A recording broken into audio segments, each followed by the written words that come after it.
Hi అండి అందరికీ welcome to KVR special. ఈరోజు నేను దోసకాయ పూర్ణం కర్రీ చేయబోతున్నానండి. దానికి కావాల్సినవి చిన్న చిన్న దోసకాయలు సెలెక్ట్ చేసుకొని మంచిగా కడిగి పక్కన పెట్టుకోవాలి. ఆ తర్వాత ఒక బౌల్లో కారం పొడి వేసుకొని సాల్ట్ వేసుకొని ఈ రెండు ఎవరి టేస్ట్కి తగ్గట్టు వాళ్ళు వేసుకోవాలండి. ఎక్కువ తక్కువ సరి చూసుకొని ధనియాల పొడి వేసుకోవాలి. తర్వాత కొబ్బరి పొడి కూడా వేసుకోవాలండి. ఇవన్నీ కలిసేటట్టు మంచిగా మిక్సింగ్ బౌల్లో మిక్స్ చేసుకోవాలి. సమానంగా కలిసేటట్టు మిక్స్ చేసుకుంటాను.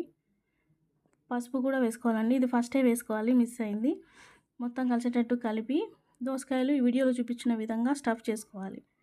మంచిగా కిందికి కూడా పోయేటట్టు ప్రెస్ చేసుకుంటూ స్టఫ్ చేసుకొని అన్ని దోసకాయలు ఇలాగే చేసుకోవాలి. కొంచెం పొడవున్న దోసకాయలు అయితే సగం కట్ చేసి 4 భాగాలు ఇట్లా వీడియోలో చూపించిన విధంగా కట్ చేసుకోవాలి. అన్నీ స్టఫ్ చేసుకున్న తర్వాత పక్కన పెట్టుకొని స్టవ్ వెలిగించి కుక్కర్ పెట్టుకొని అందులో 4 నుంచి 5 స్పూన్స్ వరకు ఆయిల్ వేసుకోవాలి. ఆయిల్ కూడా మన ఇష్టం అండి, ఎవరు తినేదాన్ని బట్టి వాళ్ళు వేసుకోవచ్చు. దోసకాయలు మంచిగా గట్టివి చిన్నవి సెలెక్ట్ చేసుకోవాలండి. తర్వాత ఉల్లిపాయలు వేసుకొని కొద్దిగా మగ్గితే చాలు, ఉల్లిపాయలు ఎక్కువ మగ్గాల్సిన అవసరం లేదండి. ఇప్పుడు అల్లం వెల్లుల్లి పేస్ట్ వేసుకొని కొంచెం పసుపు వేసుకొని ఈ రెండు కలిసేటట్టు మంచిగా కలిపి అడుగంటకుండా ఉండడానికి ఇప్పుడు మనం కొంచెం సాల్ట్ వేసుకోవాలి. సాల్ట్ వేస్తే ఏంటంటే అడుగంటకుండా ఉంటుంది, మాడకుండా. ఇప్పుడు స్టఫ్ చేసిన దోసకాయలన్నిటినీ కుక్కర్లో వేసుకొని ఒక్కొక్కటిగా అన్నీ వేసి మంచిగా కలిపి మూత పెట్టి మగ్గించుకోవాలి.